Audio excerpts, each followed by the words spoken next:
तो स्वागत है आपका विनर्स एकेडमी प्रयागराज में। मैं समीर शुक्ला। आज हम लोग बात करेंगे सिंटेक्स की और उसके एडवर्ब पार्ट की। एडवर्ब एक ऐसा टॉपिक है जो बहुत कम ही लोगों को समझ में आता है, और एक सेंटेंस में अगर एक एडवर्ब को पहचानना हो तो वो कैसे पहचाना जाए।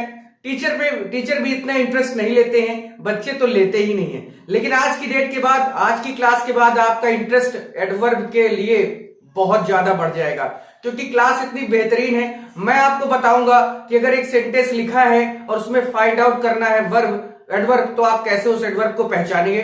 बाकी आज मैं काइंड्स ऑफ एडवर्ब की बात करूंगा, यानी कितने एडवर्ब होते हैं, उनमें कौन कौन से वर्ड आते हैं जो अक्सर हमें सेंटेंस में दिखाई देते हैं लेकिन हम समझ नहीं पाते, जान नहीं पाते। तो चलिए शुरुआत करते हैं। एक बहुत बड़ी ट्रिक बताने जा रहा हूं कि अगर आप किसी भी चीज में या किसी भी वर्ड को आप एडवर्ब में कन्वर्ट करना चाहते हैं तो आपको सिर्फ और सिर्फ एक काम करना होगा। अब देखिए, जैसे मैं लिख रहा हूं ब्राइट, मैंने ब्राइट लिखा तो ब्राइट तो एक एडजेक्टिव है, लेकिन अगर इसे हम एडवर्ब में कन्वर्ट करना चाहते हैं तो एल वाई का प्रयोग करना होगा।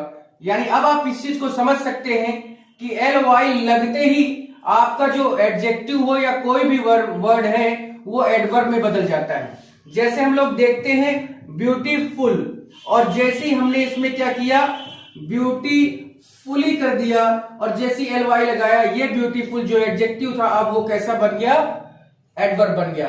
तो कभी भी इस चीज को याद रखिए, बहुत बड़ी ट्रिक बता रहा हूं, बहुत अच्छी चीज बता रहा हूं कि अगर एक वर्ब है, एक कोई भी चीज है, कोई भी पार्ट्स ऑफ स्पीच है और उसे आप एडवर्ब में कन्वर्ट करना चाहते हैं तो आप एल वाई का प्रयोग करके उसे बना सकते हैं एडवर्ब। या एडवर्ब में या कोई भी एक सेंटेंस जिसमें एल वाई किसी शब्द में लगा है, इसका मतलब है कि वो एडवर्ब है। लेकिन दो शब्द ऐसे होते हैं जिनमें कभी भी एल वाई लगाकर उन्हें हम एडवर्ब नहीं बनाते हैं। वो ऑलरेडी हो सकते हैं या एक वर्ब की तरह काम कर सकते हैं, लेकिन उनमें एल वाई कभी नहीं लगाते। और जो वर्ड है वो है फास्ट। कभी भी हम लोग फास्टली नहीं करते, याद रखिएगा, गलत हो जाएगा। इसके अलावा एक और वर्ड है हार्ड, तो कभी भी हम लोग हार्डली नहीं करते, गलत हो जाएगा। जबकि हार्डली का यूज कंजंक्शन में अक्सर देखने को मिलता है, लेकिन जब हार्डली कंजंक्शन में पढ़ेंगे तो वो हार्डली कंजंक्शन होगा ना, वो एडवर्ब तो नहीं हो सकता। तो मेरे कहने का मतलब आप समझ गए होंगे कि अगर किसी भी शब्द में एल वाई लगा है तब वो एडवर्ब है, और किसी शब्द को अगर आप एडवर्ब में चेंज करना चाहते हैं then you have to add L Y in the end of the sentence, in the end of the word. ये कह सकता हूं कि लास्ट के वर्ड में या लास्ट के जो सेंटेंस का जो एंड वर्ड है या जो भी वर्ड है एक लास्ट में दिखाई दे रहा है आपको, उसमें आप एल वाई लगाएं। लेकिन हाँ, फर्क ये होना चाहिए कि वो एडवर्ब का काम कर रहा हो, एडवर्ब हो, सेंटेंस में एडवर्ब की तरह यूज किया गया हो। ऐसा नहीं है ना कि राम में रामल्ली कर दो, श्याम में समली कर दो, ऐसा नहीं कर सकते। यानी एक ऐसा वर्ड जो एडवर्ब की तरह काम कर रहा हो या काम करने के लिए दिख रहा हो तो उसमें आप एल वाई लगाइए। अदरवाइज ज्यादातर एडजेक्टिव में आप एल वाई लगाकर उसको एडवर्ब में चेंज कर सकते हैं, बदल सकते हैं। तो आज हम लोग बात इसी की कर रहे थे कि पहचानना कैसे है। तो एक सेंटेंस में अगर एक वर्ड है और उसमें एल वाई लगा है तो वो एडजेक्टिव 90% कंडीशन में होता है, और अगर एक वर्ड है जिसमें हम एल वाई लगाते हैं तो वो भी क्या होता है, एक एडजेक्टिव है और उसमें एल वाई लगा देते हैं तो भी वो एडवर्ब की तरह ही काम करता है। यानी ये जो कंडीशन है ये 90% तक सही होती है। ऐसा जरूरी नहीं जैसे फास्ट में फास्टली कर दोगे तो गलत हो जाएगा, हार्ड में हार्डली कर दोगे तब भी गलत हो जाएगा। तो यहां पर हमें ये कुछ एक दो अपवाद की तरह चीजें देखना है। अदरवाइज एल वाई लगा है तो वो एडवर्ब है, और अगर हम एल वाई लगाकर उसको एडवर्ब की पोजीशन दे सकते हैं तो वो एडवर्ब तो होगा ही। अब हम लोग बात करते हैं काइंड्स ऑफ एडवर्ब की। चलिए, काइंड्स ऑफ एडवर्ब की जब हम लोग बात करते हैं तो मोस्टली काइंड्स ऑफ एडवर्ब तीन होते हैं। मोस्ट ऑफ जो एडवर्ब होते हैं वो तीन होते हैं, सिंपल एडवर्ब, इंट्रोगेटिव एडवर्ब और रिलेटिव एडवर्ब। लेकिन उस रिलेटिव और इंट्रोगेटिव एडवर्ब का बहुत ज्यादा यूज नहीं होता है, ना तो इसके कोई काइंड्स होते हैं। यानी अगर हमें बात करनी है कि adverb of manner, adverb of place, adverb of reason, adverb of ये जो वर्ड है, एडवर्ब ऑफ टाइम, ये सारे जो वर्ड आते हैं वो सिंपल एडवर्ब के अंतर्गत आते हैं। यानी सिंपल एडवर्ब को हम 9 या 10 तरह के चीजों में रख सकते हैं, यानी 9 तरह का सिंपल एडवर्ब होता है। मेन जो हमारा एडवर्ब हो वो यही है, सिंपल एडवर्ब हम केवल नाम दे देते हैं। तो एक तरह से अगर मैं यहां पर लिख दूं कि सिंपल एडवर्ब जो होता है वही इसमें मेन रोल निभाता है। तो सिंपल एडवर्ब 9 तरह के होते हैं, जिनमें शुरुआत मैंने 4 लिखी है। अब एडवर्ब ऑफ टाइम क्या है, यानी कौन कौन से वर्ड हैं जो एडवर्ब ऑफ टाइम दिखाते हैं, कौन कौन से शब्द हैं जो एडवर्ब ऑफ टाइम दिखाते हैं। तो बहुत आसान सी भाषा में इसको बहुत आराम से लिखा जा सकता है, ठीक है। जैसे इसमें वर्ड आता है कि अर्ली, डेली, बिफोर। अब जैसे ये जो शब्द हैं, अर्ली हो गया, डेली हो गया, बिफोर हो गया, ये जो शब्द हैं, ये शब्द कैसे हैं, एडवर्ब ऑफ टाइम को दिखाते हैं। ये शब्द कैसा दिखाते हैं, एडवर्ब ऑफ टाइम को दिखाते हैं। इसमें और भी वर्ड है, जैसे हम लोग लिख सकते हैं, एगो का यूज कर सकते हैं, एगो हो गया, शॉर्टली हो गया, शॉर्टली, ठीक है। और यहां पर लिख सकते हैं रिसेंटली कर सकते हैं। तो यानी जो ऐसे शब्द जो टाइम को बताएं, अब देखिए अर्ली, डेली, बिफोर, एगो, शॉर्टली, रिसेंटली, नेक्स्ट मंथ हो गया, है ना, लास्ट मंथ हो गया। देखिए मंथ के पहले नेक्स्ट है, यानी नेक्स्ट क्या है, एडवर्ब। ये जो हम लोगों ने एडजेक्टिव में भी इसको पढ़ा था, लेकिन यहां पर ये एडवर्ब का भी काम करते हैं या किया जा सकता है इसके साथ, ठीक है। तो ऐसे वर्ड है जैसे सून है। तो ये जितने शब्द हैं ये एडवर्ब ऑफ टाइम होते हैं। कभी भी इन्हें हमें थोड़ा ध्यान से देखना चाहिए, ध्यान से समझना चाहिए। इन्हें हमें लाइटली नहीं लेना कि एडवर्ब कुछ होता ही नहीं। एडवर्ब बहुत कुछ होता है जो एक सेंटेंस में बहुत बड़ा रोल निभाता है। तो इसलिए हमें ये सब चीजें जाननी चाहिए, क्योंकि ये सब किसी न किसी वर्ब की बातें बताएंगे। वह जल्दी गया, जल्दी के लिए अर्ली, वह डेली जाता है, वह पहले चला गया, वह बाद में गया, अभी अभी गया, जल्दी चला गया। यानी जो चला गया सेंस है वो उसकी विशेषता बताने के लिए, मॉडिफाई करने के लिए इन्हीं शब्दों का यूज करना है। एडवर्ब ऑफ प्लेस की बात करते हैं तो इसमें भी कई तरह के शब्द हैं, जैसे हियर हो गया, जैसे यहां पर लिख सकते हैं हियर हो गया, देयर हो गया। तो हियर, देयर, ये सब क्या है, एडवर्ब ऑफ प्लेस है, ठीक है। अप है, डाउन है, इन है, यानी इन माने अंदर वाला इन, ठीक है। तो ये जो वर्ड हैं ये सब क्या है, या इनकी जगह पर हम लोग इनसाइड कर दें, आउटसाइड कर दें, है ना।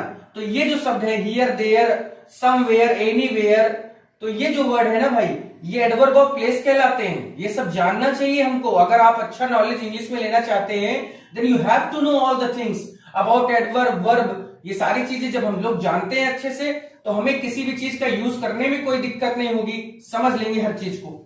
नेक्स्ट है हमारा एडवर्ब ऑफ नंबर और फ्रीक्वेंसी। फ्रीक्वेंसी का मतलब आप जानते होंगे कि फ्रीक्वेंसी का मतलब होता है बारंबारता, यानी जब कोई चीज बार बार हो रही हो तो उसको एडवर्ब ऑफ फ्रीक्वेंसी कहा जाता है। उसको क्या कहा जाता है, एडवर्ब ऑफ फ्रीक्वेंसी कहा जाता है।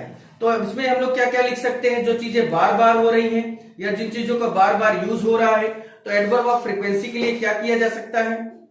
तो जैसे इसमें हो गया ऑलवेज, ऑलवेज हो गया, अगेन हो गया, सेल्डम हो गया। सेल्डम मीन्स होता है कभी कभार, ऑलवेज मीन्स हमेशा, अगेन मीन्स दोबारा, सेल्डम मीन्स कभी कभार, ठीक है। तो ऐसे, या वंस, एक बार, ठीक है।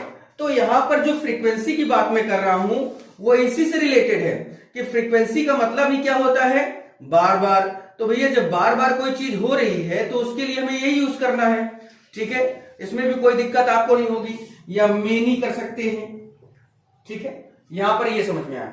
नेक्स्ट है हमारा एडवर्ब ऑफ मैनर, यानी मैनर का मतलब होता है सभ्यता या आचरण दिखाने वाले।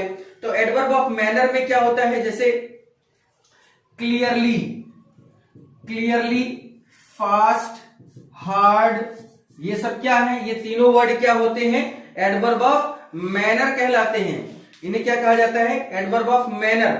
जैसे स्लोली, ब्रेवली, यानी किसी काम को किस तरह से किया गया है, जब वो चीज बताई जाएगी तो वो एडवर्ब ही ऑफ मैनर ही कहलाएगा। भाई उसने कैसा लिखा, अच्छा लिखा, वह कैसा दौड़ा, बहुत तेज दौड़ा, वह यह सवाल कैसा था, कठिन था, कैसे ट्रेन कैसे चल रही थी, स्लो चल रही थी, ब्रेवली उसने कैसे लड़ाई की, लड़ी, तो ब्रेवली। यानी जिस भी शब्द में एल वाई लगा होगा, देख लो ज्यादा से ज्यादा शब्दों में एल वाई ही लगा है, तो ly इसलिए कहा जाता है कि जब भी वर्ड में ly लगा होगा इसका मतलब 90% कंडीशन में होता है कि वो शब्द एडवर्ब में होगा।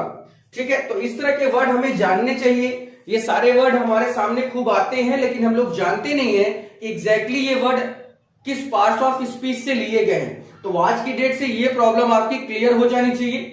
आगे हम लोग बढ़ते हैं नंबर 5 की ओर। चलिए, हमारा नेक्स्ट है कि एडवर्ब ऑफ डिग्री। वैसे तो डिग्री हम लोगों ने एडजेक्टिव में पढ़ा था और वो बहुत शानदार तरीके से पढ़ा था। नहीं पढ़ा है तो डिस्क्रिप्शन में लिंक है, उसको जाके देख लो। एडवर्ब ऑफ डिग्री में यहां पर डिग्री हम लोग बात पॉजिटिव, कंपैरेटिव, सुपरलेटिव की नहीं करेंगे। हम लोग बात यहां पर सिर्फ 3 शब्दों की करेंगे, जिसका जो पहला वर्ड है ऑलमोस्ट। खैर, ऑलमोस्ट एडवर्ब ऑफ फ्रीक्वेंसी भी कहलाता है, लेकिन हम लोग यहां पर डिग्री के साथ भी यूज कर सकते हैं। उसके अलावा है क्वाइट, QUIT, क्वाइट का यूज करते हैं। और इसके अलावा जो टू, जिसको एडवर्बल टू हम लोग बोलते हैं, यानी ये 3 शब्द आपके 12th क्लास में ही दिए गए। बाकी अगर आप और आगे बढ़ना चाहते हैं तो आप इसके लिए अपनी बुक उठाएं, ल्यूशन की बुक उठाएं और सारी चीजें पढ़ डालो। एक नहीं 20 शब्द आपको मिल जाएंगे। एडवर्ब ऑफ रीजन में हम लोग 2 तरह के वर्ड यूज करते हैं। एडवर्ब ऑफ रीजन में हम लोग 2 तरह के वर्ड यूज करते हैं। इसके अलावा इसमें और कोई बहुत बड़ी चीज नहीं होती है और ना ही हमें करना है। क्लियर हुई बात? तो एडवर्ब ऑफ रीजन में 2 तरह के यूज है। एक है देयर फोर और एक है in order to. In order to यानी ये शब्द जहां भी लगे होंगे हमें उसके साथ क्या करना है? एडवर्ब ऑफ रीजन जानना है, क्योंकि वो वर्ड एडवर्ब ऑफ रीजन है। एडवर्ब ऑफ अफर्मेशन यानी सहमति का भाव प्रकट करने के लिए 3 शब्द आते हैं।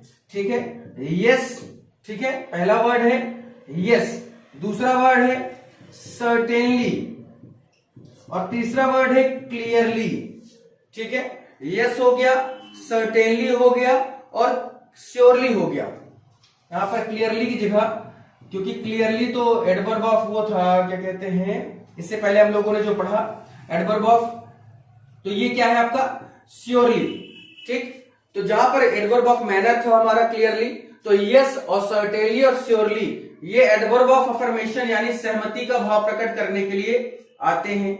और एडवर्ब ऑफ निगेशन में केवल एक वर्ड यूज होता है, जिसका मतलब क्या है? नॉट।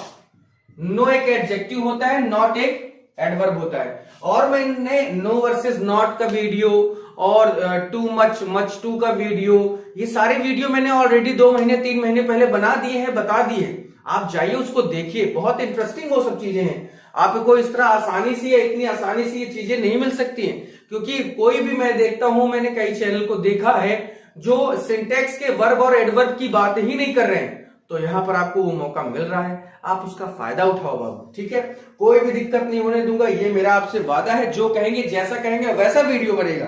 ठीक है, फिर आगे चलते हैं। मैं अभी सारे के सारे जो सिंटेक्स पढ़ाया हूं उन सब के शॉर्ट एक्सरसाइज भी करवाऊंगा, सब कुछ करवाऊंगा। लास्ट एक एडवर्ब बच्चा जिसका नाम जो है आपका रिलेटिव एडवर्ब। क्या है रिलेटिव एडवर्ब? यानी ऐसा वर्ब जो या ऐसे शब्द या 2 शब्दों को जोड़ने वाले, क्योंकि रिलेटिव का मतलब होता है संबंध, तो संबंधवाचक विशेषण। इसमें 3 शब्द होते हैं, वाई होता है, वेन होता है और वेयर होता है। तो भैया वाई का मतलब तो आपको पता ही है कि क्यों, वो आपने ऑलरेडी पढ़ लिया है ना। वेन का मतलब होता है जब और वेयर का मतलब होता है जहां। तो जब भी इन तीनों की मदद से कोई सेंटेंस 2 सेंटेंस जोड़ते हैं तो वो क्या कहलाता है? Relative adverb. उसी को रिलेटिव प्रोनाउन में हु, विच, दैट हम लोगों ने पढ़ा था ना, उसी तरह से रिलेटिव एडवर्ब है। तो कोई दिक्कत आपको नहीं होगी, परेशान मत होइए। कल मैं इसके रूल की बात करूंगा। इसके 8-9 रूल हैं जो मैं बताऊंगा आपको, लेकिन इसके 1-2 रूल मैंने ऑलरेडी वेरी मच और मच टू मच, ये सब ऑलरेडी इसके वीडियो दिए जा चुके हैं करीब महीना 2 महीना पहले। आप उसको देखिए, उसके अंतर को समझिए। नंबर 1 का टॉपिक वो भी था, मैंने बहुत ही शॉर्ट बताया और बहुत अच्छे तरीके से समझाने की कोशिश भी की थी। तो आपको वो चीज समझ में भी आई होगी, नहीं आई होगी तो मैं उसका डिस्क्रिप्शन में लिंक दे दूंगा, आप जाइए देखिए। उसके बाद कोई बात होती है प्लीज वीडियो को लाइक करना, शेयर करना, नए हो सब्सक्राइब करके कमेंट कर देना। फिर आज के लिए इतना ही, थैंक यू।